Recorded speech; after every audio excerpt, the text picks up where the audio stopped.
teu maksud ojol jeung dunia geus maotna jelema daratang ka makomna hadiah ka makomna ziarah ka makomna deuleukeun geus maotna mun biasana ojol jeung dunia pek bae eureun moal aya nu inget teh eta teh rahasia anu luar biasa terrahasia anu luar biasa maksudna Imam Ghazali dek garitakeun keikhlasan jelema deuleu geus maotna bae nu mantak urang zararah katua ka naon kitu ngaranna ka Maulana Hasanuddin ahli ikhlas urang ngajarahan ka Maulana Yusuf ahli ikhlas urang ngajarahan deui kitu ka mana kana Ki Ayasnawi ahli ikhlas asal ahli ikhlas jelema ku Allah digiring-giring ditakusaha aya tajarah aya nu ngagiring-giring eueuh aya kiai maot teh henteu dijarahan ku muridna acan muridna ge santrina ge teu jarah-jarah acan sangheuk bawatna teu bisa dibobodo nurani mah kunaon eta baheulana jago mah ngajago ngajina hebat mah hebat ngajina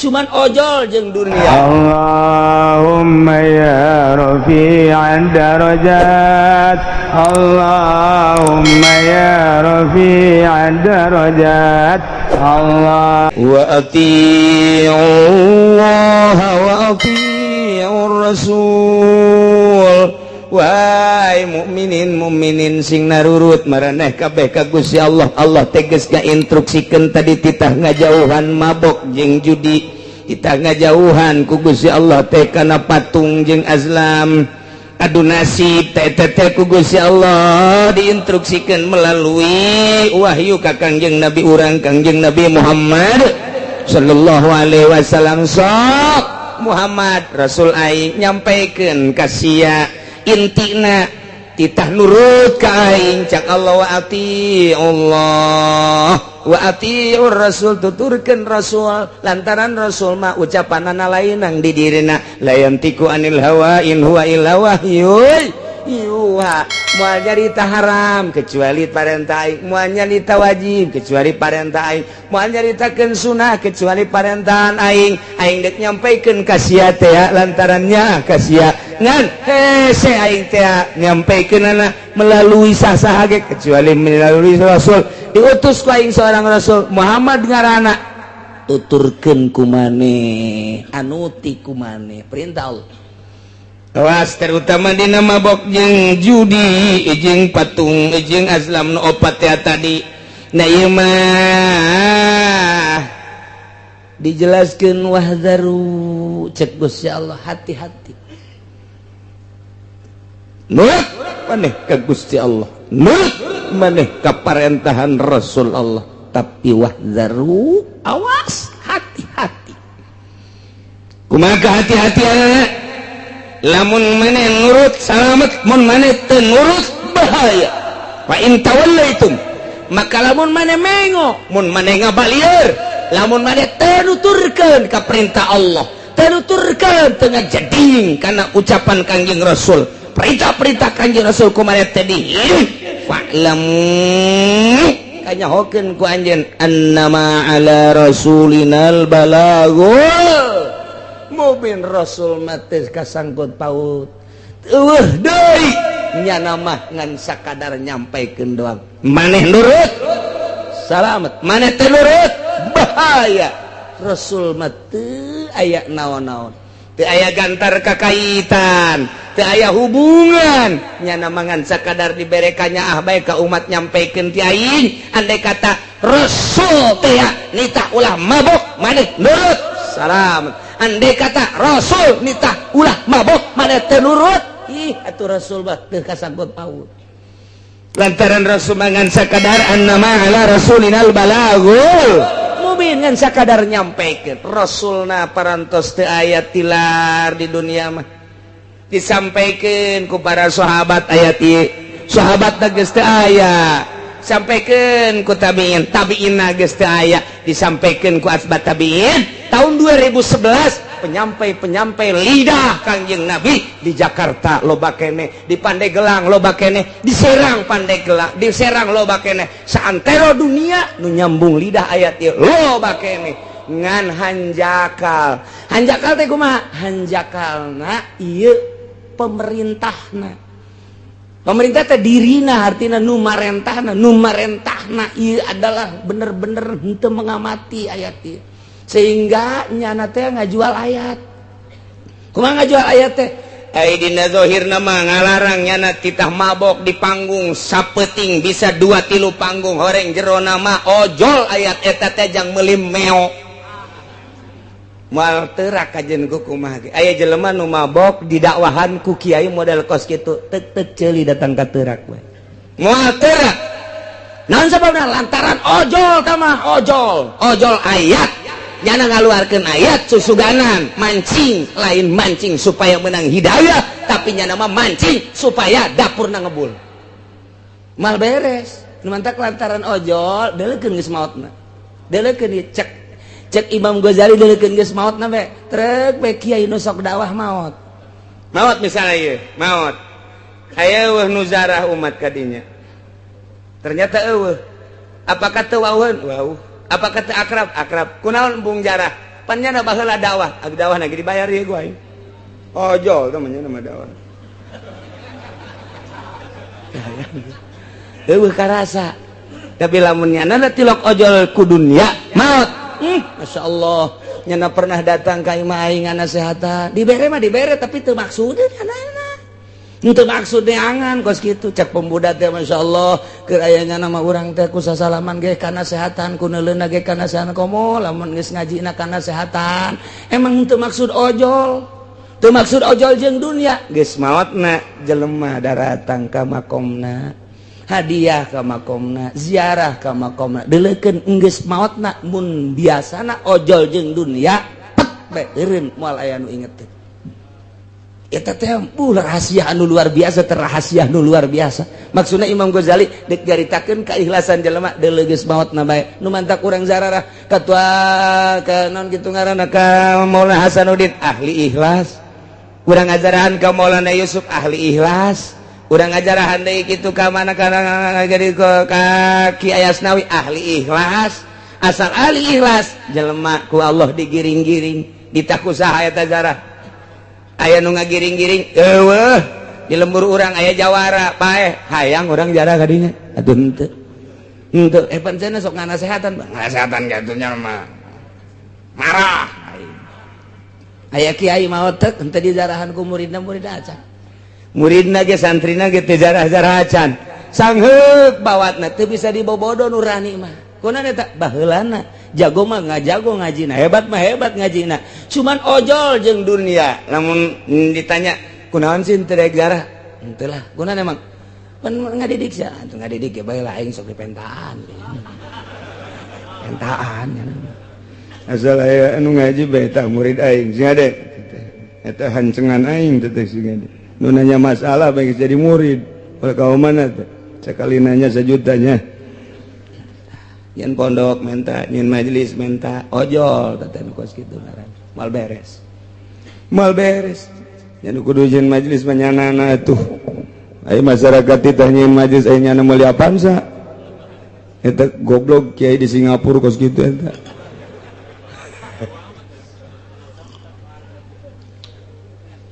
Ieu mah keur carita masalah ikhlas cek Imam Ghazali. Sampaikan geura ayat bakal ngerenyet geura jelema mun nu nyampaikeunna nu marentahna ieu adalah teu ojol jeung dunia sok wahai para pemuda nyaahan diri maneh jam moal ngora bae jeung sing hade isuk pageto teh anjeun bakal maot sedengkeun maot teu ngolot teu kolot teu ngora eureunan geura ge mabok ku sakitu bae nyanana teu boga pikiran hayang dibayar dakwahna aya bae 2-3 man eureun sanajan nu maju aya 10 sanajan unggal penting dakwah menasional tapi di benak hate nanya teh lain eta nu dimaksudna maksudna mah dek numpuk harta ieu mah tinggal maksud lain dibere jeung teu dibere lain boga jeung teu boga tapi maksudna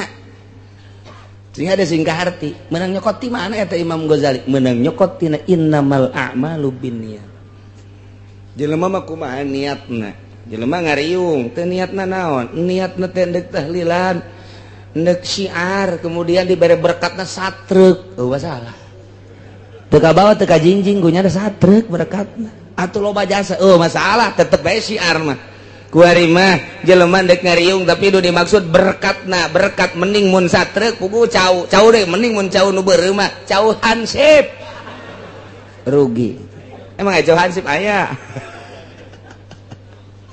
eta kos kitu tah beda niat sih ada niat mantep ke niat eta sok di naon garang-garana sok dibahas-bahas bae ku kiai balikan deui supaya jelas niat urang tibeting dek niat hudang lah yang dek tahajud kasubuhan eta urang geus boga nilai tahajud geus boga pan nilai tahajud masyaallah eta niat jadi kadang-kadang niat eta bakal ngabentuk di akhirat sanajan teu dipigawe niatul mukmin khairun min amali mantak ngaji niatna deleukeun ge kadangana beda ieu sorana beda sora lamun niatna ikhlas mah beda nyelecep ka jero hatena teh rindu ka jero hatena ngeunaheun ka jero hatena teh eta teh bakat tingku ikhlas di jerona ikhlas teh naon teh lain diomong ikhlas mah teu hayang urusan dunia hayang kalem teh hayang dimulai diagung-agung teh deuk nyampaikeun ayat ieu mah supaya manusia bentak mata hatena henteu maksud hayang dibayar kabeneran diagung-agung aja dibayar dibere eta teh urusan batur asal dirina nah iyalah nu hese teh berangkat awalna begitu ngalengkati mah dek naon maksudna dakwah dek naon maksudna ayeuna ieu mah dek dakwah bae ayo ngan eta teh sok ngomong-ngomong sabaraha jam ieu nya setengah jam bos setengah jam lamun naik kareta mau sedang ka mana ieu bayaranna ge gede cabok kiai kos gitu mah eta teh ilas eta kos gitu kan eta teh tah piceun mun hayang bener piceun mun hayang bener ieu nyampaikeun ayat ieu disampaikeun di dunia ayat ieu disampaikeun mabok makin menjadi-jadi hese luar biasa nah ieu diakhiri ayat nu tadi teh ku Allah wa atiur rasul narurut marane kabeh ka Gusti Allah teh ngalarang melalui Kangjeng Rasul minum arak judi wa atiur rasul tuturkeun turut ku maneh Kangjeng Rasulullah wazaru jeung hati-hati kudu rempan maneh kana berbagai permaksiatan lantaran bakal ngejerumuskeun anjeun ulah-ulah di dunia komo di akhirat nama deui bakal sing jarungkel ka neraka jahanam lamun nurut atuh salamet lamun ngabalieur mengo fa in tawallaitu mani taat mun mane ngabalieur tina taat rasul mah rasul bae tapi teu didenge kiai mah kiai bae tapi teu didenge fa'lamu awas aya rambu-rambu hubungan naon Kangjeng Rasul mana ala rasulinal balagul mubin Kangjeng Rasul mah hanya sekedar nyampaikeun doang atuh ari katarima salamet namun teu katarima atuh bahaya lantaran fajazaukum alaina cek Gusti Allah adapun babales aranjeun kabeh mah eta adalah tanggung jawab kula nurut maneh kukula bakal disalamatkeun ka surga teu nurut maneh kukula dijangjian kukula teh bakal dikanarakakeun sakitu bae Rasul mah teu aya patula-patalina naon kitu kene kiai ngalarang niat mah sakadar dakwah bener-bener lillahi taala aju jelemana teh daek darurut ka kiai atuh annama ala rasulinal balagul mubin kiai mangan sakadar nyampaikeun doang nurut jeung teu nurut lain urusan kiai mantap kiai ulah marah lamun dakwah teh aju teu narurut marah kieu goblok sia teu nurut ka aing deuk nurut ka aing deuk nurut ka saha sia tolol sia goblok sia eta kiai moal beres sama kos kitu moal beres atuh ieu keur nyampaikeun mah nyampaikeun bae haram riba haram ngredit haram praktek isuk-isuk datang Waalaikumsalam enon ya ampura kiai kunaon aduh doakan kula bulan kemarin itu bisa bayar kreditan harap mudah-mudahan boga cek hati aing kamari aing nyampaikeun haram ku ari minta doa ka aing aing teh sieun nu kabalinger sebenarnya deres kene kos gitu deres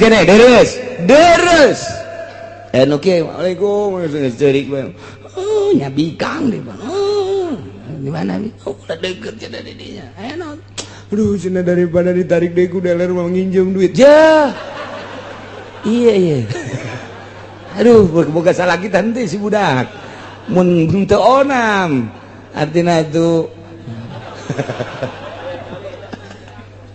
depan Masya Allah gula ngajing mengaji baik ke kiai ngadenge mangadenge bae jadi manginjem duit bae jangan bayar kreditan innalillahi wa inna ilaihi kudu kumaha tah atuh teh kumaha nyampaikeun anak nyampaikeun bae ngan can datang ka hatena can dibere hidayah ku Gusti Allah berarti mahal teh anu ngagulak-gilekeun mah anu ngaleungitkeun hijab mah lain kiai lain wali lain Kangjeng Rasul nu mere hidayah mah Gusti Allah Subhanahu wa taala. Masya Allah. Timbul pertanyaan-pertanyaan para sahabat. Urang mah alhamdulillah cek para sahabat teh kazamanan karena ayat innamal khamru wal maisir sehingga orang sadar nu tadina osok mabok eureun tadina sok judi eureun tadina nyembah ka patung areureun tadina dunus nasib ngundi nasib baju areureun ku ari mah kulantaran urang nyaho kana haramna ngan ieu ayeuna mah fakaifa bi ikhwanina alladzina matu wa hum yashrabuna al khamra wa yakuluna malal maisir aya eta dulur urang tetangga urang nu kamari ieu mararabok kamari ieu jararu diaju ku ari parae eta kumaha kamari ieu meme diharamkeun nyana mabok aju pae nyana judi duitna pake dahar dirina pamajikan jeung anak pae eta kumaha nya ai urang mah kuari geus areureun ieu jageus jaho ieu kana haramna ai eta bapa urang emang urang uwa urang kawau urang anu baheulana mararabok paeh kumaha eta iman mah iman ka Gusti Allah tapi can turun ayat saklek haramna arak nyana kaburu paeh kumaha nya eta jobe ayat ieu laisa 'alal ladzina amanu wa 'amilus solihati junahun fima ta'imu إذا ما اتقوا وآمنوا وعملوا الصالحات ثم اتقوا وآسنوا والله يحب المحسنين.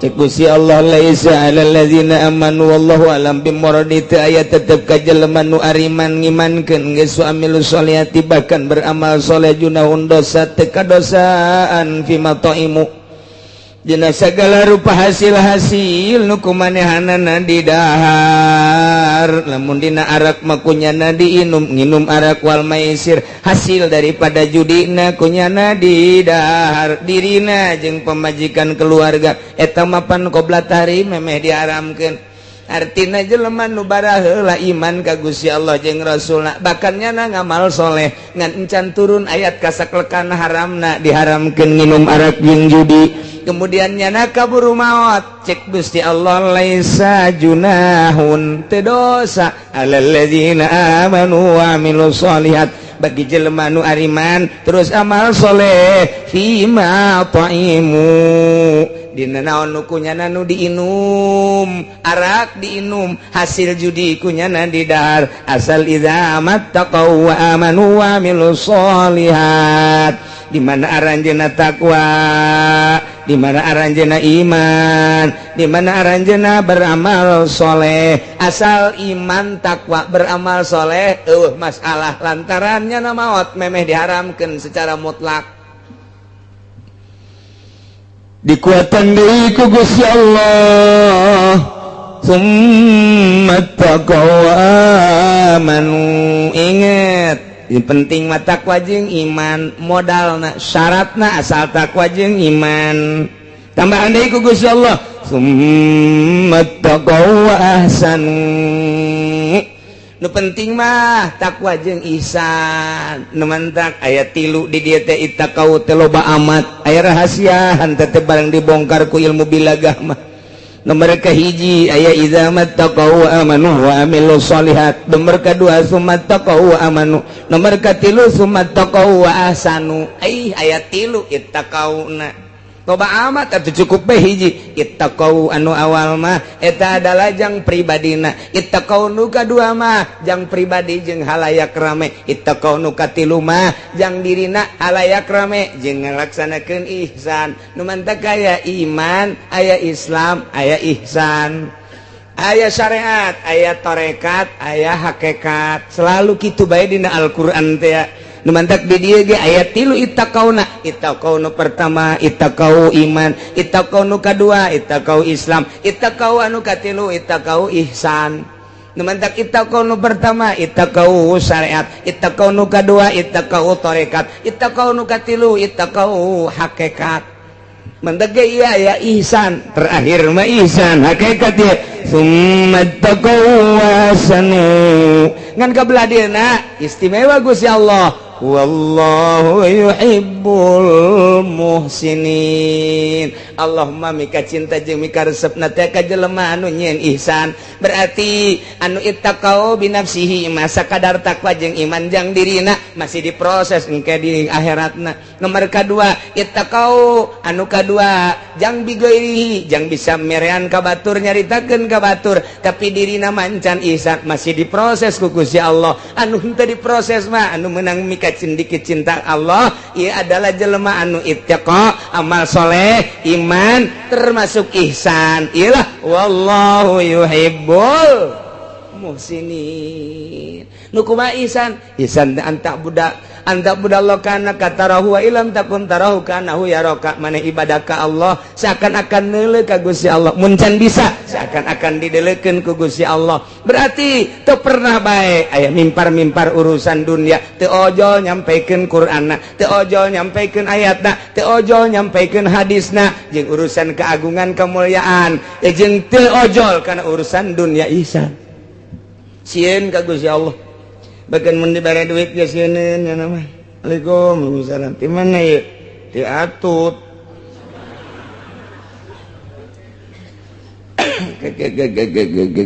Sagalanya teh. Ai butuh ieu ka duit teh. Ieu teh pan keheulanya halal apa haram. Kitu ahli Allah. Kela dieu kala. Sabaraha duit?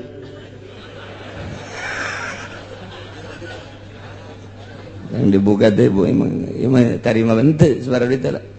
Barang dibuka teh 1 juta lah leutik 1 juta mun 5 juta mah bejakeun ka atut daek 1 juta mah mung pan aya 5 daek kagok ka neraka.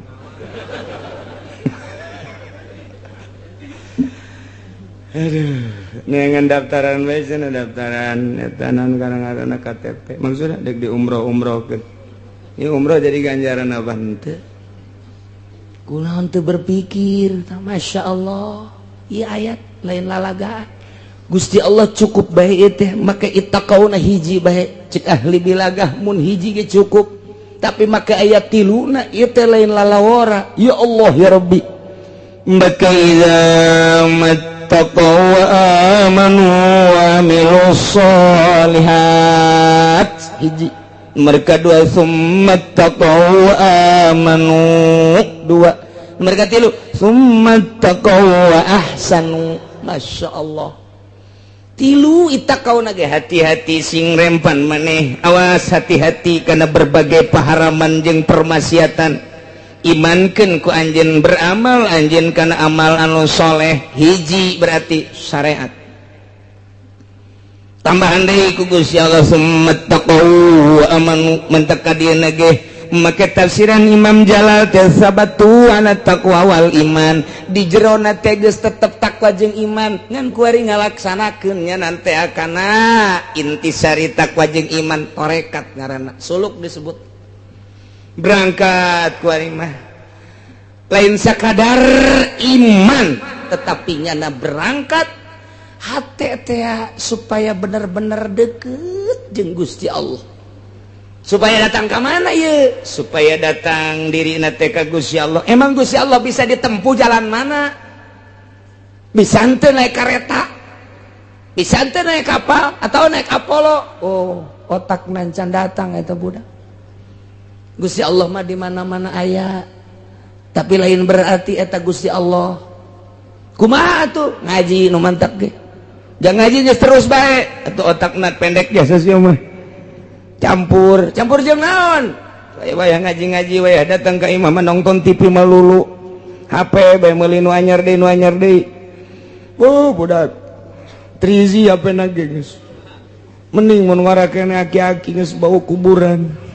Mamawa HP keneh bae. Ya Allah, ya Rabbi, tak aki-aki buang ka warah jas.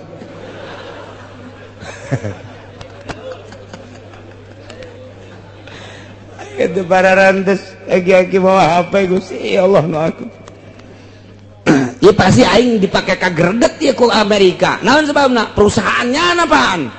Waduh bahaya ieu cenah kiai ngalarang meuli HP. Waduh, aing nyeunan HP kunyana dilarang. Aing mah ngan ngalarang doang ieu meka. Ya tetep kiai ajeuna ge meuli bae. Ngan ngomong bae heulanan ieu mah. Nah, lamun deuk bener-bener nyana make ittaqau nu kadua. Teuneun HP-na, HP. Selamat berpisah. Aku mendengar pengajian dari kiai, ternyata engkau harus pisah. Dengan berat hati aku terpisah denganmu. Tetapi demi menuju Gusti, waduh, engkau akan aku tinggalkan. Tapi ai dijual mah moal si HP besi aing hayang deui. Setengah hate teteh jelema teh. Setengah hate kudu nalan, pican, plus. Meuli deui.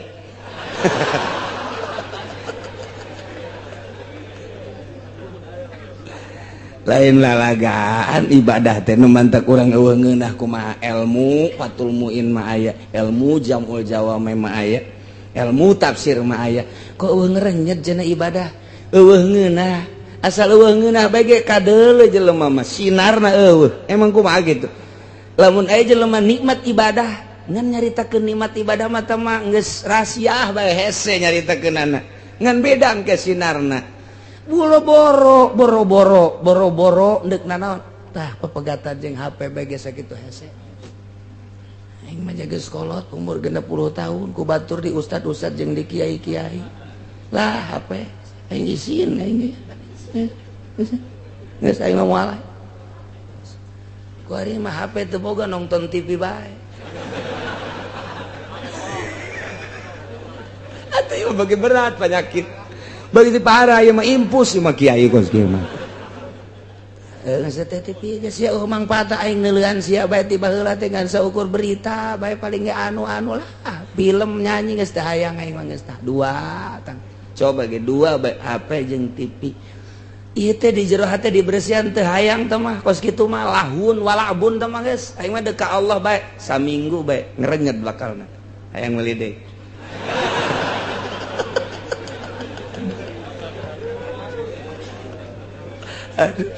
Menang seminggu dari cokot deh HP.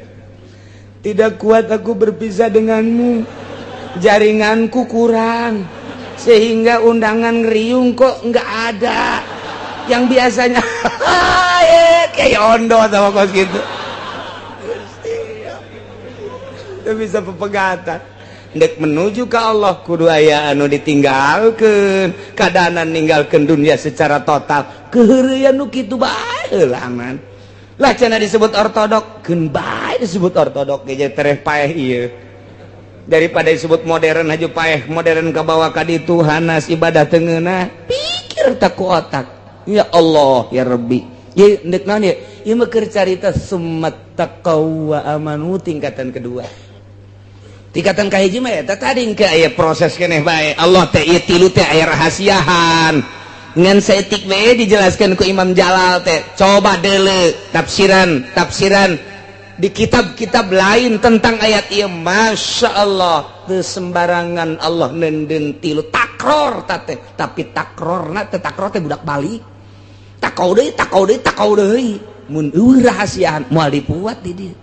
Tah tingkatan kahiji mah nu tadi teh ya takwa iman, tapi tetap nyana masih biasa kena baik, cuman di mulut tidak sampai di hati. Waduh, sedangkan kan dari mata turun ke hati. sia ngarora keneh mah kitu. Ku ari mah teh geus beres tah eta mah geus tah. Wa summat taqau wa amanu pelaksanaan ieu teh duh anu kamari teh maharim dilaksanakeun ku ari mah geus menuju ka Gusti Allah lah tah dibere duit ge ieu teh saha teh anu henteu mah rada gede dek leutik henteu bae kula lumayan jeung nambahan meuli apaan sa henteu aing ka jeung teu make apaan sa naik angkot aing geus henteu bae cek aing henteu bawa ka ditu sugan hayang ditambahan teh hayang kecuali atutna kawin jeung aing tarekan sakit atuh misalna lain ti atut bae sarua ti wahidin ge ulah urang pilih sesuai jeung nurani abeh urang di dunia beres di akhirat henteu dicarekan ku Gusti Allah ieu mah jang santri bejang santri anu lain santri mah teu nyaho hukum jang kiai atuh mimba bi komo santri mah pan nyaho ieu duit nu kos kitu teh beres peureum manta kunaon peureum sakedeung deui 2 bulan deui peureum iya beureum sabelah mata mangintip ngaranna aya nu kieu bae can aya di ditu can aing kiai ku batur mah aing di ustad aya nu pae ngundang ka aing ngariung ka aing muludan ge aing kaundang tapi ieu aing can diambeun meureun nya jen can ti kulon can aya ti wetan can aya aing mah meureun kunya lain pajar jelema kadal meureun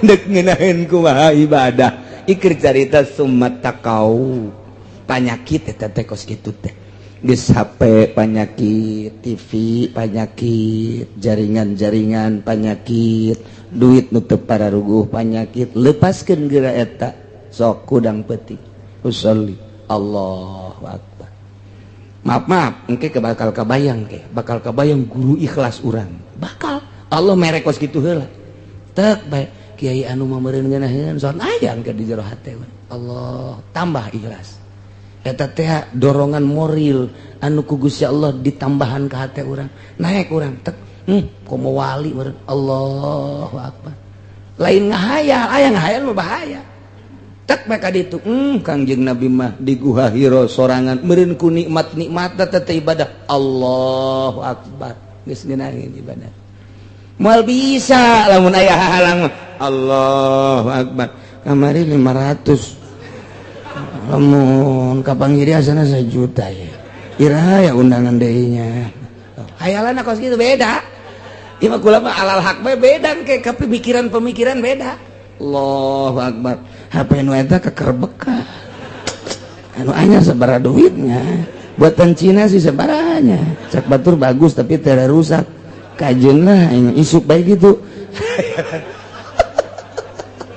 moal beres cak aing moal komo aya nu ngahape Allahu akbar ting tong saha eta iya kana budu aya ting tong wa iya kana saya urang kitu salat tetep ceuli datang ka ikhlas bae ge ieu keur carita urang lalagaan beda engke jeung beat mah dina tarekat lain deui doktrin ieu mah keur carita dilalagaankeun bae pikir ku urang moal bisa kajen ku kumaha ge mentak aya jelema norekat boga HP pabatola torikotuhu batal kajen teh zikir sabala ribu ti peuting boga HP batal cak aing batal deuleu persyaratanana cenah sakitu wah ali torekat hebat batal ieu mah teu saha-saha cenah nya mah udang-udangna ge gede geus muka sapah oh bohong deuleu syarat daya 40 persyaratan masyaallah lain haram henteu HP ba TV teu haram zatiahna jatuh najis teu naon teh makos kitu mah tapi bagi nu norekat teu meunang badak amun aya kiai hebat sorbanna ge ngangsar ka handap tapi make keneh HP geus ieu mah syariat keneh ieu mah bangsa nu pidatona hayang duit ieu mah nu kos kieu mah geus kabaca ieu mah kabaca.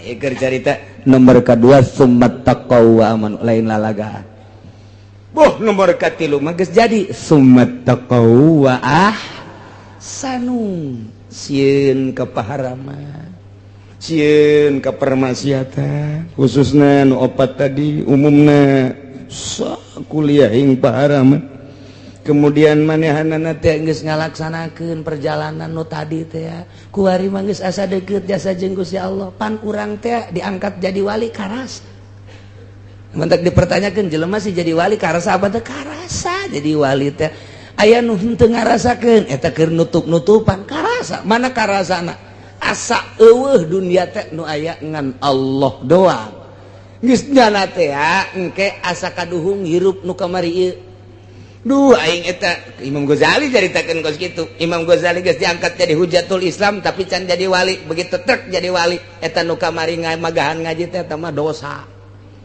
aing magahan ngaji aing ngarang eta teh dosa aing dosanya na kos kitu teh eta ngarasa dosa sebab orang teu ngeunah tama ibadah kos ketika ngeunah ieu we ibadah nu bener mah ieu cekeuna tuh ya Allah ku ngeunaheun ibadah teh geus teu boga pikiran naon ieu lah summat taqaw wa sanu sedengkeun ka dieuna Gusti Allah wallahu yuhibbul sini lain letik-letik ayat ieu teh mantap ge masyaallah hiji ku Gusti Allah dihampura dosa-dosa jelema anu baheula nginum arak haju ngimankeun jeung amal soleh lantaran nyana nginumna teh meme diharamkeun secara mutlak kakarak aba-aba doang aju kaburu maut kitu keneh nyana barang dahar tina hasil judi eta ge sami bae dihampura lantaran can turun ayat secara mutlak berarti luar biasa Gusti Allah mah ari encan datang ayat mah tetep bae dihampura kos urang ibadah aju teu nyaho dihampura bae mantak ibadah mah makin bodoh makin gampang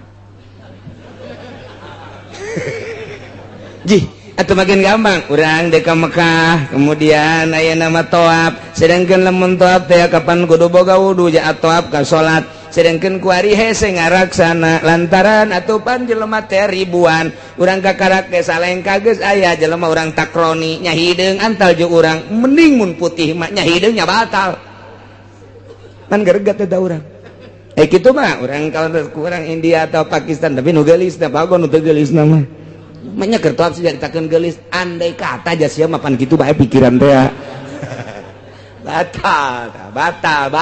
batal kumaha atuh ji atuh taklid ke mazhab Hanafi mantak naon ja mazhab Hanafi mah teu batal mun antel kulit jeung awewe aju taklidna di mana ieu ti wuduna keneh apa ti toapna tergantung jelemana lamun santri ustad kiai taklidna ieu adalah ti wuduna lamun jelema teu mondok kuari ka Mekah titah taklid ti wuduna ge teu bisaeun bingung nya geus begitu wudu sampai engke bae tah dina toapna abdi taklid ka mazhab Hanafi nu cek mazhab Hanafi mah antel kulit awewe jeung lalaki teu batal geus bae wuduna sampai tapi nyana toapna toap make Hanafi jang nu bodoh mah atuh sanajan didedet-dedet ke emang bodoh entar cek Kangjeng Nabi al-amila madhabalah nu bodoh mah teu bogaeun madhab sebenarnya mah geus asal salat bae habek geus lah mentak beuki bodoh beuki babari kos solusia geus gitu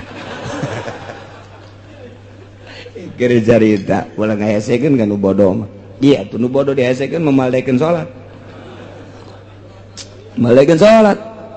aya nini baheula ka abah cenah kula ieu kiai di ka Mekah ayo atuh jaya maka jangan teu bisa babacaan teu kudu babacaan nih nu bisa bae naon nu bisa mah jakul ge balelol nya teh zaman baheula ieu jeung kula mah cenah maca qul ge ulah maca qul sa sholawat bae jeung maca sholawat ge teu kudu babacaan babari meunang kiai teu kudu babacaan teu kudu eta cerita tangga mah babacaan wah temen bodoh nyana asa pinter banda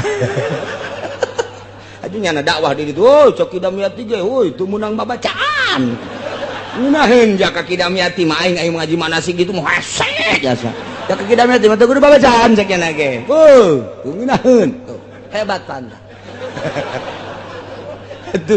atuh tita babacaan kumaha boro-boro doa manasik kulhu ge balelol aduh ulah ka Mekah burung atuh jang sanyanaeun mah asal ka ditu bae muter milu muter saing milu saing geus kucing-kucingan los entek abah-abah babari bae masyaallah ngeunaheun sarua jeung Ki Bustomi mun nanya masalah teh babari bae teh Ki Bustomi ge Assalamualaikum warahmatullahi wabarakatuh ka Mekah cenah kula teh bisa doana kulo bae kulo cek Ki Bustomi teh tohap kulo aya saing kulo deui kuluna sabaraha sadekna sia dia sadekna sabaraha tumun 10 we 5 habak cek sarua tah abong saguru berenang di dia jeung Ki Bustomi teh saguru di Ki Prawira atuh kitu bae babari nu mentek ngeunaheun ka Ki Bustomi mah heuy cenah 5 bae kulhuna ge eta hartina lain naon kiai teh ngangeunahkeun bae nu bodoh mah dipaksakeun ge hese bae tuh aju ieu si ustad milu ka nu bodoh atuh ulah bego ustad terus ada ustadnya tiwuduna kene taklidna tuh masyaallah tuh geus beda-beda ke derajatna di masjid teh ieu mah bodoh ieu mah santri ieu mah geus ngaustad ieu mah geus nyai ieu mah geus wali atuh beda-beda ngerendengnya na beda engke tahapanana nganu jelas mah asal menang pangampura Allah subhanahu wa ta'ala tinggal bae pebatalanana ari mazhab Syafi'i mah teu batal ari mazhab Hanafi mah teu batal mazhab Syafi'i hitut batal atuh Hanafi ge hitut mah batal ke sia hitut aing mah Hanafi gitu batal aing ngising nyaonya ngisingnya teu beres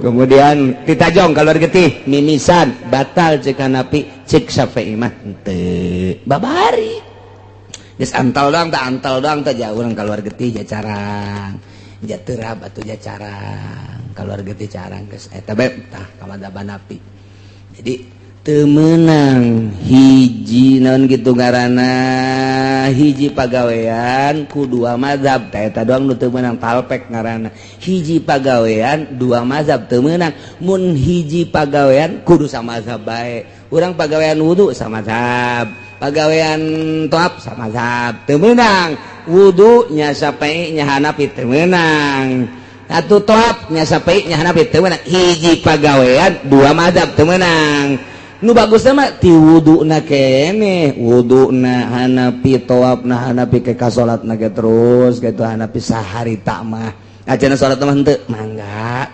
masalah tah eta kos kitu nah lamun urang ayeuna dua pagawean teh kumaha teh teu kahar teh dua mazhab teh kumaha kieu urang ku ari toab ngamazhab ka mazhab Hanafi ai praktek terap taklid aing ka mazhab Syafi'i jadi berarti ya mah taklid ba'da kajadian tuh bae ngeunahna lah cek urang lembur mah sabada kajadian taklid okos kieu tadina urang kudu Syafi'i aju toab da Syafi'i kene barang antel hi antel Hanafi mah henteu taklid harita jadi sabada jadi karak taklid teu naon jang nu bodoh nu mentak beuki bodoh beuki babari ibadah mah nu mentak urangnya hadena bodoh alhamdulillahirabbil taklid aing ka Hanafi begitu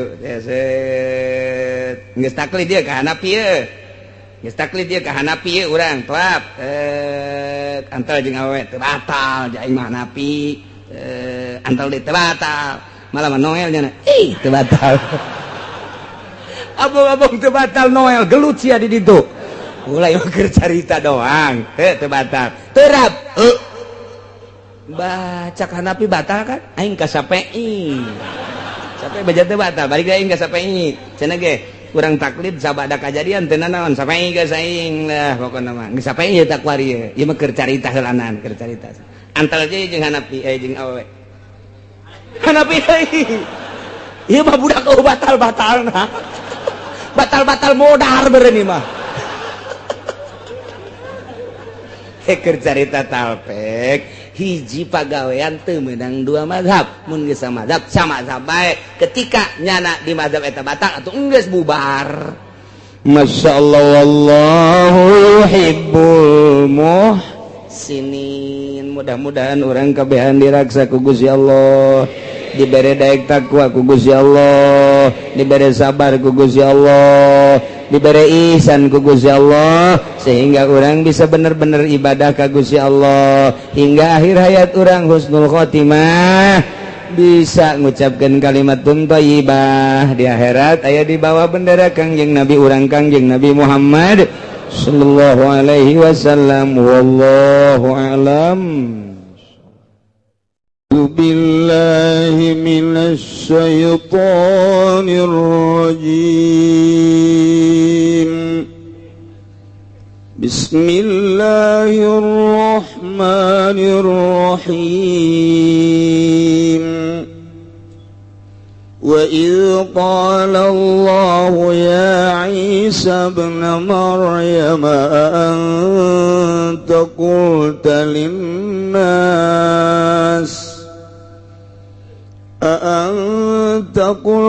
lin-nas ittakhidhuni wa ummiya ilahaini min dunillah. Qala subhanak ma yakunu li an aqula ma laysa li bihaqq in kuntu qultuhu faqad alimtah ta'lamu ma fi nafsi wa la a'lamu ma fi nafsik innaka anta 'allamul ghuyub. Allahu alam bimuradi wa azkur lana ling sira Muhammad izqala waktu ngucap ayakulu tegese bakal ngucap sapa Allahu Gusti Allah li Isa kadue Kangjeng Nabi Isa fil kiamat ing dalam dina kiamat taubihan liqaumi kana arang memeleh kadue kaum Isa ngucap-ngucap ing lapad ya Isa Isa putra lanang Siti Maryam anda kultana tahu tahu sira iku ngucap sira linasi kadua manusia ing lepat itakhiduni anda dakan sira kabani isun wa umiyalan ing mbok isun ilahin ing pangeran noro min dunillahi saking salian Allah. Wala ngucap sapa Isa Kangjeng Nabi Isa wa qad awadahu lan teman-teman wil wa qad aradahu lan teman-teman wis ngageter ya Isa ing lepat subhanak Maha suci Tuhan. Tanzihan laka amala yaliku bika minas syarik wa ghairih. Tanzihan lenga berisikan laka kadua Tuhan saking barang kang orana layak yang maka lawan Tuhan saking kang nyekutunilan lian syarik. Maya kunu ada seyogya yang bagi tegas seyogya li ikut tetap kadua ingsun apa yang tak ucap ingsun malaysa li bihaqqa ing barang kang orana yang mali kada ingsun ikut tetap kalawan haqqa khabaru laysa yaiku dadi khabar laysa wali lan utawi li lapad li litabin kumedahkeun kadue tabin ing kuntu qultuhu lamun ana ingsun iku ngucap ingsun hu ing kau in kuntu qultuhu lamun ana ingsun iku ngucap ingsun ing kaul ittakhiduni faqad alimtah bakat teman-teman iku maka teman-teman uningat Tuhan hu ing kaul ta'lamu ma fi nafsi uningale uningat Tuhan ing barang kang ukhfihi nyamarkeun ingsun hu ing ma fi nafsi ing dalam ati ingsun wala a'lamu ma fi nafsik lan ora weruh ingsun ing barang kang tetep ing dalam zat Tuhan ematu fihi tegese barang kang nyamarkeun Tuhan ing mamin maklumati saking sakehe kang den kinawaru innaka ing satuhuna Tuhan anta Tuhan alamul ghuyub iku kang banget uningane ing pirang-pirang kang gaib. Ma qultu lahum illa ma amartani bihi an ya'budullaha وربكم وكنت عليهم شهيدا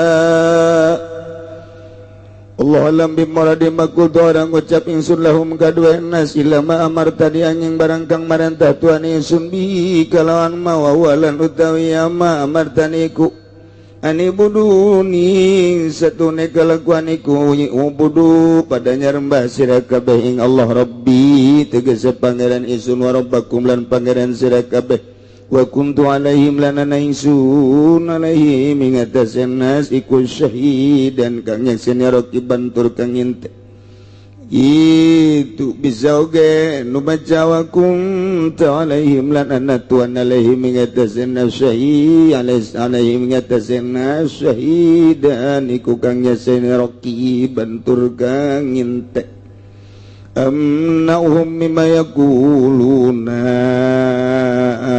pembacaan Utsman di mau kuntu amna'uhum gadina tegese atawa kang bakal nyegah ingsun humingna saking barang kang ngucap yan nas kabeh madamat fihim ing dalam salagine langgeng fihim ing dalam salagine langgeng pihim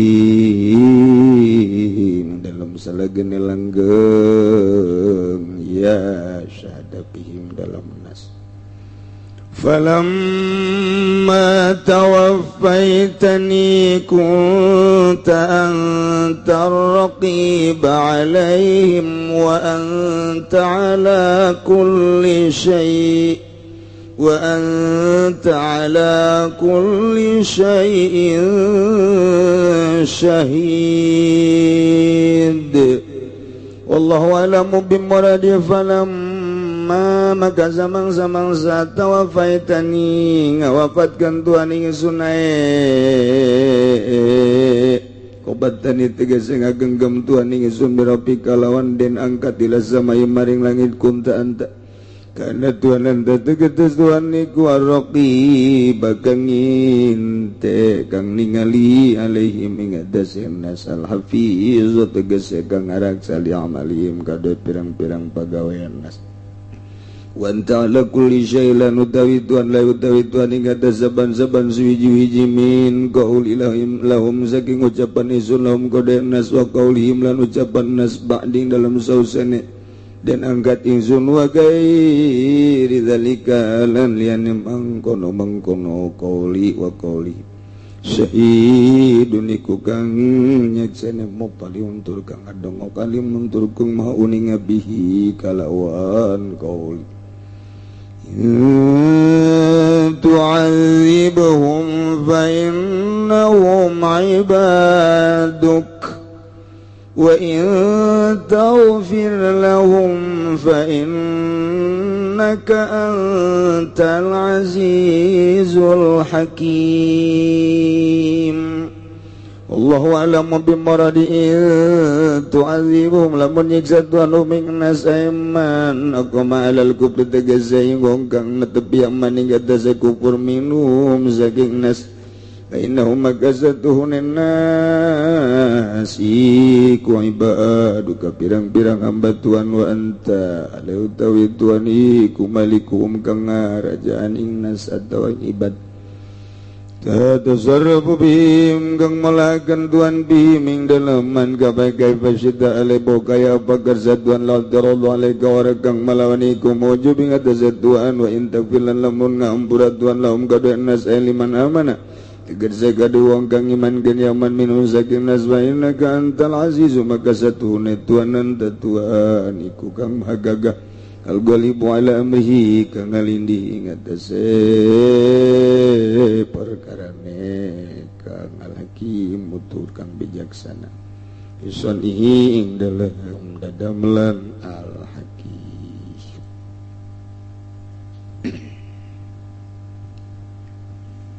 masih keneh nyaritakeun tentang Kangjeng Nabi Isa alaihis yakni Kangjeng Nabi Isa ketika dipanggil ku Gusti Allah jaga di yaumul qiyamah di BAP ku Gusti Allah di MA ngan lain mahfud maput geus eueuh di hati umat gara-gara ngahukumanana kumaha cak inohong sesuai jeung aturan-aturanana. Hilanglah dambaan umat Indonesia terhadap Mahfud MD. Eueuh nu jujur ku ali hiji-hiji tumpuan ternyata seperti eta. MA Majelis Agung Rabbul Jalil Gusti Allah didongengkeun ka Kangjeng Nabi nu bakal supaya nyaraho urang, sebab urang umat Kangjeng Nabi umat nu paling akhir tapi bakal jadi saksi ka umat-umat nu baheula. Istimewa jasa, istimewa jasa. Urang mah diayakeun panderi tapi bisa nyaksian nu ti heula. Kok bisa kitu? Lantaran aya Al-Qur'anul, urang bisa nyaho kisah-kisah umat nu baheula di Al-Qur'an. Engke ge urang bakal nyaksian kana kajadian ieu. Bakal nyaksian urang kana kajadian kiwari. Urang teh langsung lantang ke di hareupeun Allah. Teh kudu Kangjeng Nabi na urang ge bisa nyaksian. Iyalah keistimewaan umat Kangjeng Nabi Muhammad sallallahu alaihi wasallam. Masya Allah, luar biasa.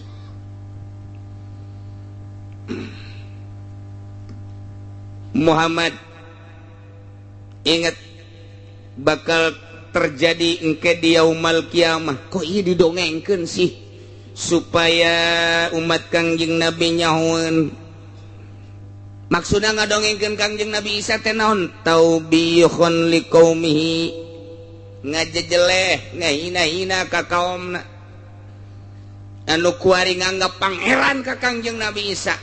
Ulantaran Kangjeng Nabi Isa boga kaistimewaan mukjizat.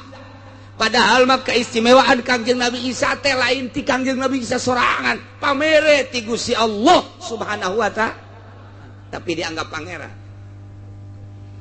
Siti Maryam termasuk wanita anu terbersih, dianggap pangeran deui.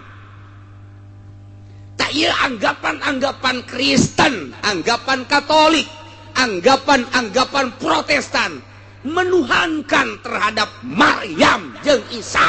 Engke bakal disidang Kangjeng Nabi Isa na di Rabbul Jalil. Sambarangan cek Gusti Allah sia Isa Maryam sia dibere keistimewaan ku aing sia Isa, nyekel batu jadi emas, hujan asa ditunjuk bae turun, siana bisa hiber ka mana bae ngalayang. Kemudian penyakit-penyakit buta ku sia diusap doang cager, jelema anu lumpuh mangan ditoel doang ku sia cager, jelema nu geus ribuan tahun di jero kuburan hudangkeun ku sia cager, cager hudang meureun. Udang bisa ka jero deui. Eta kaistimewaan eta teh nu siapa nu aing? Nu Gusti cek Kangjeng Nabi Isa. Tapi pada tu sia make nu tanita ka umat sia bahwa sia teh pangeran. Awas ya Isa. Geter-geter Kangjeng Nabi Isa. Komo lurah. Kangjeng Nabi Isa ge gak geter-geter. Eta gageterna Kangjeng Nabi Isa, gageterna Kangjeng Nabi Isa ketika dicarekan ku Gusti Allah, ditanya ku Gusti Allah, lamun dibayangkeun kuari dihudangkeun ka dunia, ieu dunia oyag-oyagan. Lamun Kangjeng Nabi Isa dibalikeun deui ka dunia, dicarekan ku Gusti Allah seperti eta, ngageterna Kangjeng Nabi Isa, wa qad arada, ngageter-geter Kangjeng Nabi Isa. Andai kata dibalikeun ka dunia, ngageterna Kangjeng Nabi Isa teh karasa ku urang dedeg etalah ku hebat-hebatna geteran Kangjeng Nabi Isa. Naon sababna sieun Isa kok sia boga kaistimewaan kos kitu teh make jeung nitah pangeran ka sia.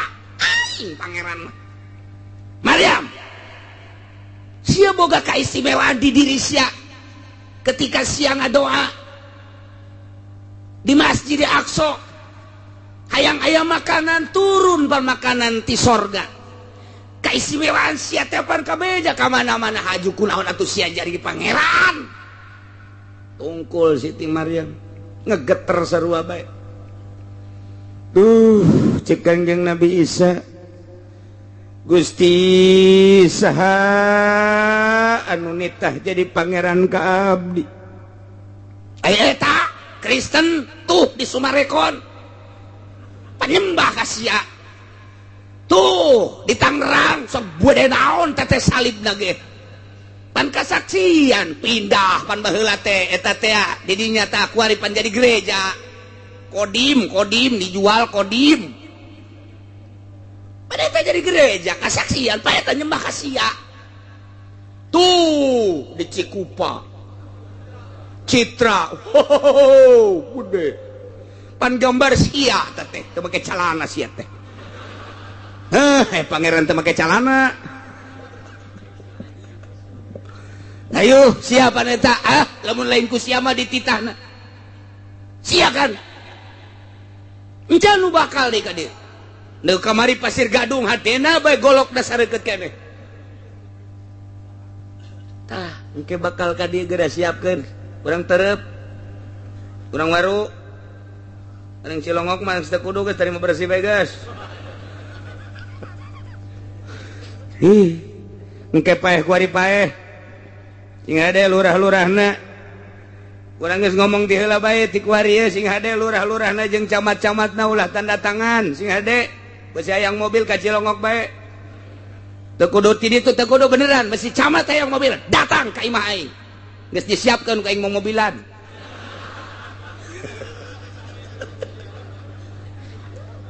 aduh masyaallah Isa kok sia boga kaistimewaan mujizat ti aing haju sia ngaku pangeran Maryam sia dibere mujizat ku aing kok haju sia jadi ngaku pangeran kumaha ieu teh Numantat Gusti Allah qalallahu ya Isa bin Maryam Isa anak Maryam anta qulta linnasi ittakhiduni wa ummiya ilahain min dunillah. Apakah nyerembahna Katolik, Protestan jeung Kristen kasia teh kusia dititah? Anta qulta apakah anjeun ngomong linnasi ka urang-urang BSD, ka urang-urang Amerika, ka urang-urang Jerman, ka orang-orang Swiss, ka orang Inggris dan lain sebagainya.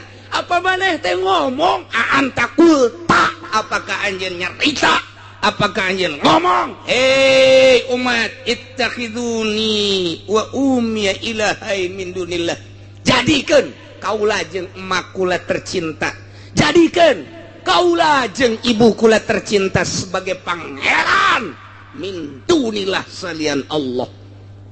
Pangeran kahiji Allah itu bisa nyebut Allah nama Allah. Kedua adalah Maryam Bunda Maria.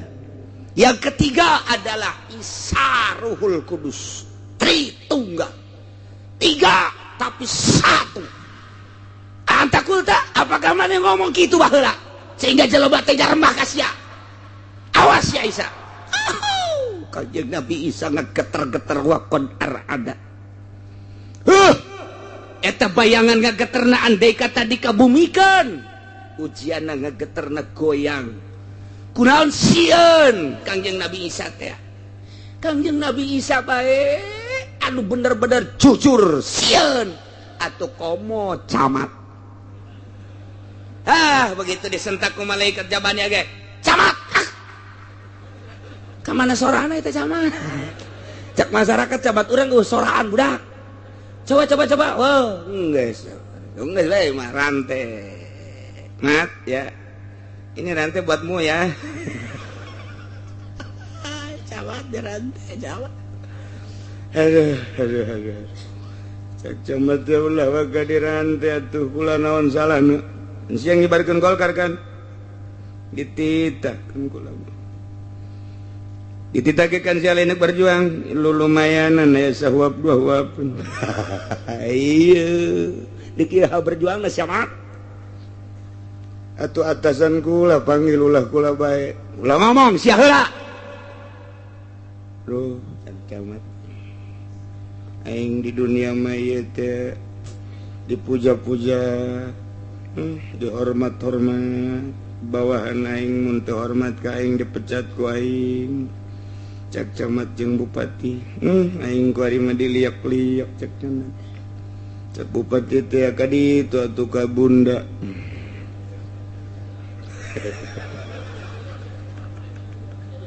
tatalepa bae terus Salih wa qad arada Kangjeng Nabi Isa di BAP wat kang getar-getar. Anta qulta linnasi ittakhizuni wa ummi ilahaini min dunillah. Wahai Isa putra Maryam, apakah engkau telah mengucap, telah berkata, menyeru kepada seluruh manusia, kepada segenap manusia yang ada di dunia agar supaya menjadikan engkau dan ibu engkau sebagai Tuhan selain daripada aku. Apakah engkau pernah berkata seperti itu? Qala subhanak cek Kangjeng Nabi Isa nyucikeun Nabi kalawan nyucikeun nyaan ka Gusti Maha Suci Maha Bersih tina sadaya-daya ucapan nu teu layak ka Gusti mayakunu lian aku lama laisa libihaq teu layak teu pantes ka abdi kudu nyarita kana caritaan anu lain hak caritaan anu bener lantaran Nabi pandi barang ku Gusti titah nauhidkeun ka Gusti abdi teh parantos Gusti nauhidkeun ngajakan nauhidkeun ka umat keseluruhanana di dunia harita eta mah ngaluarkeun mujizat sote bagi jelema-jelema anu teu percaya bahwa abdi utusan Gusti bahwa Gusti teh pangeran anu ngadamel langit jeung bumi ku abdi kakarak dikaluarkeun eta mujizat tapi eta mujizat teh endahan ku anjeunna dianeh-aneh diaheng-aheng sehingga dijadikeun pangeran padahal abdi mah teu pernah nyarita kudu abdi sareng emak abdi disembah-sembah teu Gusti eta mah in kuntu qultuhu faqad alimtah andai kata abdi nyarita sakumaha caritaan tadi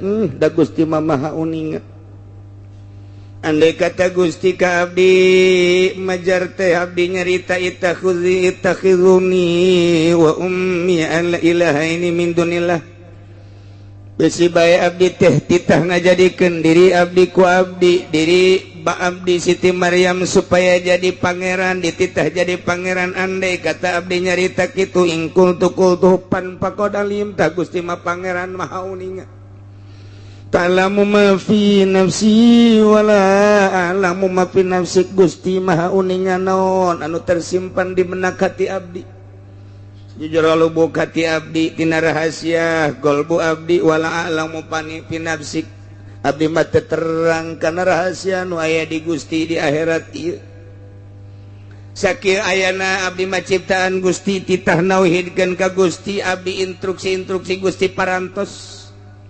kemudian umat-umat manusia ngajadikeun pangeran ka abdi beusi abdi kacaletot nyarita pan Gusti maha uninga nyangakeun sadaya-daya Gusti lantaran Gusti mah maha uninga kana anu tersimpen di jero hati abdi sedangkeun abdi mah pan teu terang naon rahasia anu tersimpen di zat Gusti anu sadaya tersimpen di zat Gusti abdi mah teu sadaun kelor teu sabakatul hiber terang pan anu maha uning Gusti anu terang kana sagala nu gaib innaka anta alamul ghuyub Gusti nu agung anu terang kana seluruh nu gararaib maha terang maha uning abdi mah nyangakeun sadaya-daya ka Gusti beusi abdi kacaletot nyarita waktu di dunia padahal mah asana sangat dijaga abdi mamaya kunuli anakulama laisa libih haqqa asa teu pernah nyarita nu teu layak nu teu bener komo nitahan jadi pangeran ka abdi mah paralun teuing tah kadenge ku umat Kristen ke kadenge ku umat Katolik ke kadenge ku umat Protestan ke ieu teh maksudna mah ngajejele pan maha uninga Gusti mah henteu kudu ditanya Kangjeng Nabi Isa teh ja utusan Gusti Allah seluruh ucapanana hembusan napasna kiceupna kabeh geus kauninga ku Gusti Allah ieu mah di BAP sote ditanya sote supaya kadengeun tah ku Paulus supaya kadengeun tah ku umat Katolik Kristen di mancanagara kadenge ku sia wahai kardinal kadenge ku sia wahai Paulus kadenge ku sia wahai pendeta-pendeta kadenge ku sia wahai para itu Kristen Katolik dan lain sebagainya jak itu Isa teh eta nabi aing ja teu pernah ngadeng teu pernah ngomong bahwa titah dijieunkeun pangeran kosia nyanyahoanan hayo geus teu daya teu upaya ku harinya neuk nyen gereja unggal juru engke mah nyana teh neuleuh neraka tinggal urang meh hakan ku sia leg-leg tah ku sia gereja tah urang ge mah kos kitu teh surak cek babatur kalau ka surak sih can apa ya tuh aing mah henteu ka gereja ge aya sia sok ka masjid henteu heueuh nya atuh satu bener gitu mah geus jelas ka neraka atuh lawaka sok yang serikeun sia nyaho teu tihang masjid di lembur sia sabaraha samakna geus diganti nyaho bara ngomong ih sia bisi kadengen ku malaikat ye sak aing ge ayo sia teu kudu dilapor-lapor ka malaikat mah saurang-saurang geus aya bukuna sia seserian mah atuh aing mah tuh panitia masjid aing mah tuh deuleu ku sia tuh aing tah tapi pan sia teh nyokotan duit leutik hampura tah mah yang beli rokok doang sia sarua cek kitu teh ieu ge neraka keneh sia neraka keneh aduh pasini wah jelema wah kur di sidang gitu teh pasini jelema wah mantap kebel ge ribuan tahun eta hiji bae ge angel sedengkeun sungut pati teh engke bakalna dikunci teh lah Kangjeng Nabi Isa ma qultu lahum illa ma amartani bihi an ya'budullaha rabbi wa rabbakum wa kunta alaihim syahida teu pernah abdi nyarita ka seluruh manusia kecuali caritana nu ku Gusti dipiwarang kagu ka abdi Gusti pan miwarangna ani budullaha rabbi wa rabbakum wahai manusia sing ibadah maneh ka Gusti Allah pangeran kaula jeung pangeran aranjeun kabepan abdi atos ngalaksanakeun kitu dakwah abdi teh titah ngaibadahan Gusti lantaran Gusti teh pangeran kaula jeung pangeran aranjeun kabeh ku abdi ge dibejakeun ieu teh mukjizat ti Gusti Allah bisa nahiber turunkan hujan nyekel batu jadi perak jadi emas ngahudangkeun jelema ti kubur kade ieu teh lain kaula ieu teh mukjizat ti Gusti Allah pan ku kula teh dibejakeun eta mah janguatan bahwa kula teh adalah utusan Gusti anu kudu diibadahanna mah disembah mapan Gusti tah kula teh geus nyarita kitu mah qultu lahum teu pernah nyarita abdi ka manusia ilama kecuali caritan amartani nu ku Gusti diparentah ka abdi yana titah ngaibadahan Gusti sebagai pangeran abdi jeung pangeran aranjeun kabeh pan wa kunta alaihim syahida atuh Gusti ge jan ningali ieu jeung Gusti ge neuleukeun ieu Gusti ge panyaksian ieu amna'uhum mimma yakuluna abdi teh pantos nyegah ka aranjeunana tina ucapan-ucapan aranjeunna mangerankeun ka abdi madum tapihim selama Gusti ieu madum tupihim salagi abdi langgeng di araranjeunna madum tupihim selagi abdi langgeng di araranjeunna kasaksian ku Gusti teu pernah asana abdi nitahan ibadah ka abdi ya kitu Gusti nyanggakeun sadaya-daya madum tupihim atuh guniaeun Gusti eta mah supaya kajahoan ku umat-umat Kristen nu mentak loba jasa ayat ieu ketika dibuka di Barnabas anu asli puluhan ratusan bahkan ribuan anu asup Islam diurang ge diurang aya jelema nu memperbandingkeun Al-Qur'an dibacaan gonyana Al-Qur'anul Karim setelah dibaca pas caritaan-caritaan nu mengena ka Kangjeng Nabi Isa diakurkeun jeung anu aya dina Injil Barnabas asli Injilna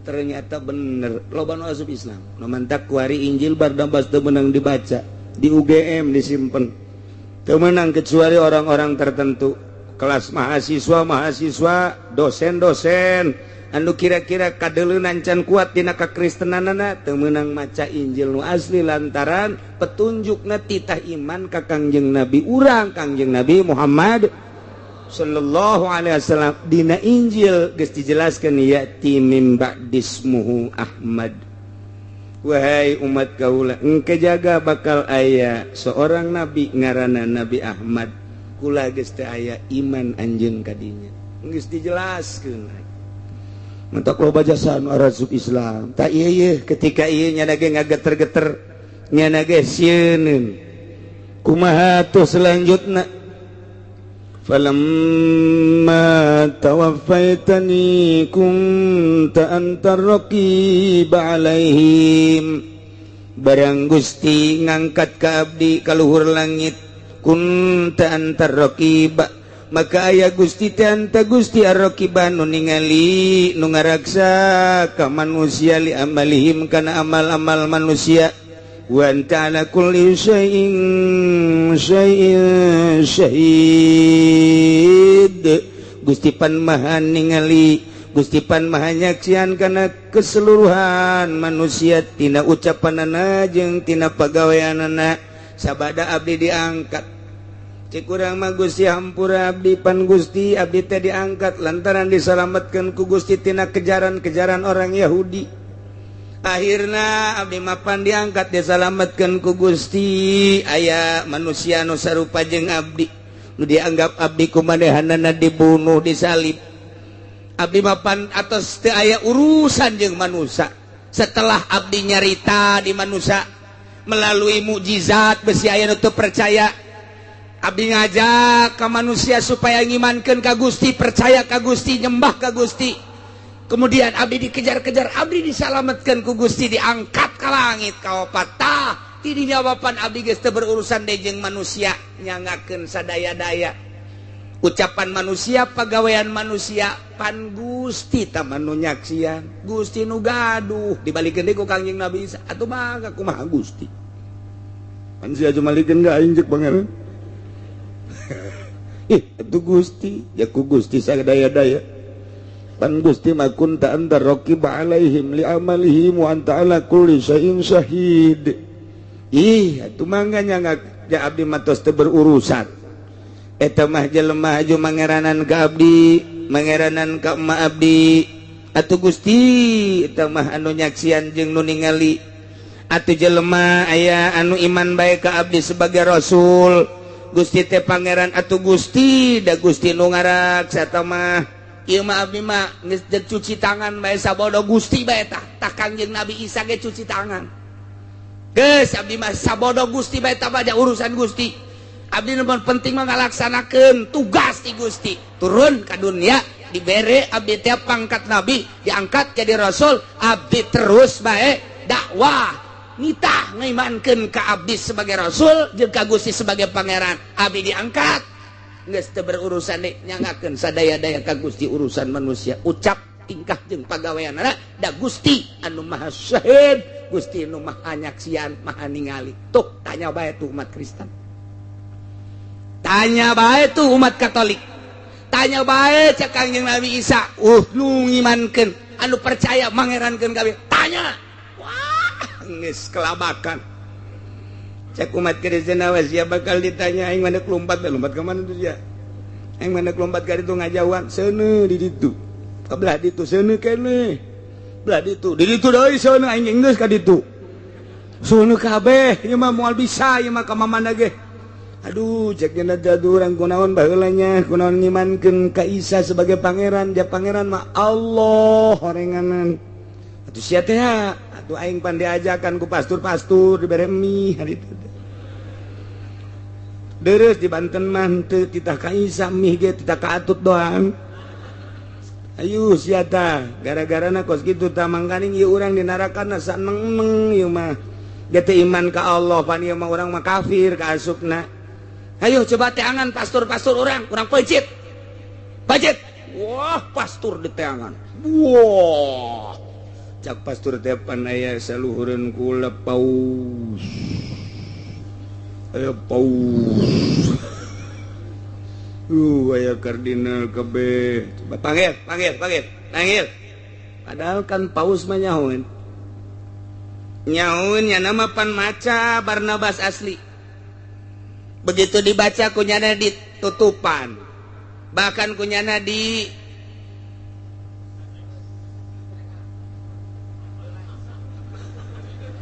cana anu pasti bahasa aja cetrek main nyaho. Jadi kitu teh naon ngaranna supaya cetrek atuh.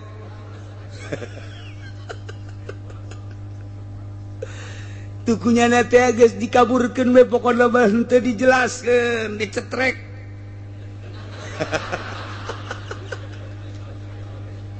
Dilem. Wah, geus ambalayah umat Kristen teh. Waluh luar biasa Katolik ambalayah terus. Anu ngadeketan ka kiai bae kiai duh baheula mah kami teh aya kitu ngahina ka kiai teh anek nyeun gereja ge kami teh diudag-udag goreng bener kiai teh coba usulkeun we coba ka pangeran. Ka pangeran pangusulkeun kami pangnyalametkeun gitu ku ari mah percaya bahwa Muhammad teh nabi, bahwa pangeran teh Allah bejakeun kami hayang salamet gitu. Tapi padahal seri hitutan saya ku aing. Keur ieu sia cek kiai teh aing datang ka ngerahkeun manusia teh ngajagaan sia napan. Wah pas sini rame luar biasa. Aya nu dihandapeun listrik, aya nu dihandapeun gardu, aya nu dihandapeun tangkal caringin. Dinya. Tah mah kuari engke moal aya panas sedengkeun panon pengen sadepa. Sakieu padon poe. Masyaallah.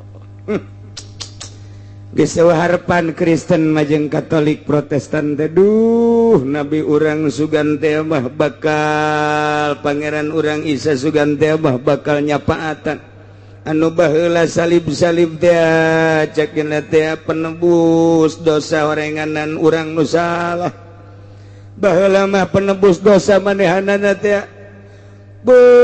klip sangra baheula zina jeung Suzana eta teh kapan datang ka ditu nya nama kapatikan dibeli mawa duit 10 miliar cek dina bebas dosa maneh silahkeun dek melakukeun deui bae ge. Coba eta terketahui di Indonesia klip sangra zina jeung Suzana anu di luar biasa di Indonesia di bahaya-bahaya datang nya kapatikan eta teh anu gegedena mah misi nya teh nek supaya umat manusia di Indonesia supaya lurutannya zina ge bisa ditebus dengan 10 miliar saja. Bahkan adu tawar cek dipatikan tidak usah terlalu mahal, cukup 10 juta saja sebab anjeun mah ieu adalah bintang film ternama. Eta teh supaya kieu di Kristen mah horenganan bisa ditebus abeh jelema arasuk Kristen tangkorak Susana goblok. Tapi sugan urang Cikupa aya nu katarik ya atuh henteu sugan aya di Balaraja nu katarik atuh henteu ih atuh sia-sia aing ya aing mah teu wau ka Susana sia aing mah oge ka Susana tetangga aing eta mah turang deui eta mah masalah eta mah teu eta teh dakwahna Kristen mah saperti eta wow datang kepatikan ka ditu diekspos di berbagai media, di televisi diberitakan akan keberangkatan klip Sangra dengan Susana, akan menebus dosa beliau berdua lantaran telah melakukan zina. Sabada kali zinana cukup dengan 25 kali bae cenah sesuai jeung Nabi urang tolol teu budak. Nah eta terketahui urang kabehan kabeh dunia nyaho dakwah Kristen teh seperti eta, tapi umat Islam di Indonesia tetep teger atuh nyana aing sugan aya anu katarik nya henteu paling je budak leutik bae ngomong kieu, oh nyana mah eta dosa bisa dibelinya cek nya teh. Heran pan dosa sih bisa dibelinya, emang nyana eta pangeran saha budak leutik ge ngomong kos kitu tah. Alhamdulillahirabbil alamin berkat Habib-habib kiai-kiai dakwah unggal mulud, dakwah unggal rajab, sehingga disingada deres budak letik ge ngomong kan dosa sih bisa dibelinya atuh ngeunaheun nu sugih kos kitu. Atuh nu sugih memberi moal anu ka nerakanya. Emang neraka nu saha sih nu paus apa anu Allah sih tah budak letik di urang tah. Alhamdulillahirabbil alamin. Masya Allah, ay budak letikna caang hatena, ay kolot, teu sholat. Dibalikeun ku Gusti Allah.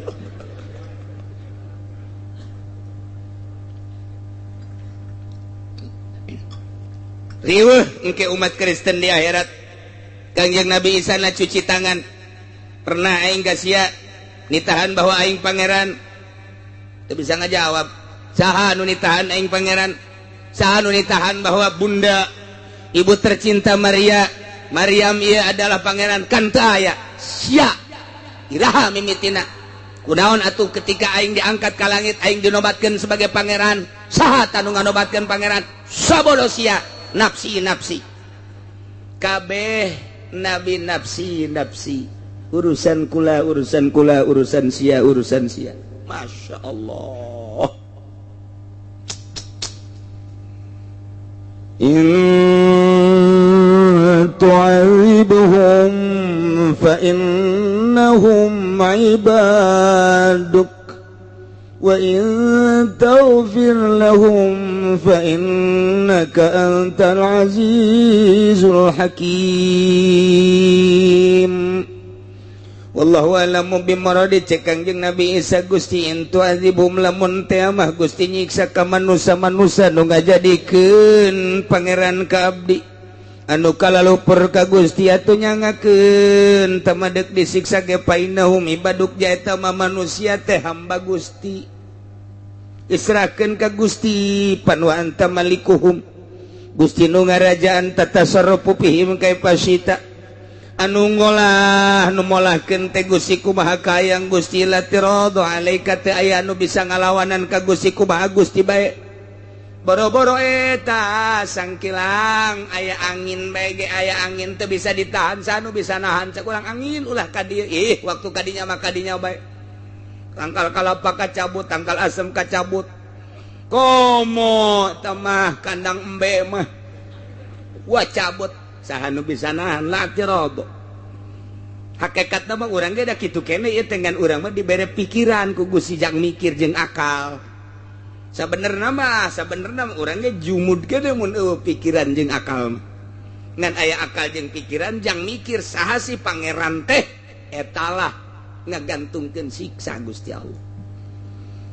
Cek Kangjeng Nabi Isa andai kata Gusti rek Isa ka manusia nyangakeun sadaya-daya lantaran tamah hamba Gusti ieu kumaha kersa Gusti dikuade kieu ge andai kata Gusti rek kahampura wa in tagfir lahum Gusti rek kahampura atuh painaka antal azizu maka Gusti ma anta Gusti al azizu nu maha gagah al hakimu nu bijaksana nyangakeun sadaya-daya cuci tangan teh bener-bener sieun jasa Kangjeng Nabi Isa. Eta umat-umat anu mangeranan ka abdi jeung ka ibu abdi ngajadikeun pangeran ka abdi andai kata ku Gusti rek disiksa tamanya ngakeun ja hamba Gusti ieu andai kata deuk dihampura atuh emang Gusti mah pangeran tukang ngahampura al azizul hakim geus kesimpulanna mah nu penting mah abdi bae salamet Gusti sabodo tah mah urang sumarekon mah sabodo bodoh bae geus dokonna mah teuh cek Gusti teh wahai orang-orang Kristen yang ada di Indonesia. Pernahkah Anda dilindungi oleh pejabat? Siapa yang pernah melindungi Anda dan melangsungkan pembangunan Kristen? Maruncul nyun. Abdi berlindung ke bupati sehingga bupati bisa tanda tangan ya Gusti. Gitu keneh ke gubernur, gitu keneh ke presiden. Nah iyalah persekongkolan dakwah batil anu dihayukeun eta anu bakal milu jeung kafir-kafir menuju neraka. Sakitu bae mah lain lalagaan ieu mah Kangjeng Nabi Isa geus cuci tangan. Kangjeng Nabi Isa anu dipangerankeun naon kitu ngaranna cuci tangan intu azibhum fa innahu ibaduk cak Kangjeng Nabi Isa. Gusti abdi mah hendak bebersih abdi bae. Ulah ka bawa abdi mah ulah ka ciwit ka bawa daging mung disokompet daunkeun. Andai kata eta umat anu ngaku pangeran ka abdi mangeranan ka abdi jeung ka ibu abdi. Andai kata ku Gusti erek disiksa atuh nyanggakeun nya taman nu Gusti ieu. Beleumeun Gusti meureun tah mah. Besiku Gusti dek dihampura ya aya Gustian dirinya ngan musyrik doang atau emang paina ka antal azizul hakim Gusti mah maha gagah maha bijaksana nyanggakeun kumaha Gusti bae kumaha ta Gusti ngomongna qala Allahu hadza yaumu yanfa'u shadiqina sidquhum cek Gusti Allah wallahu a'lam.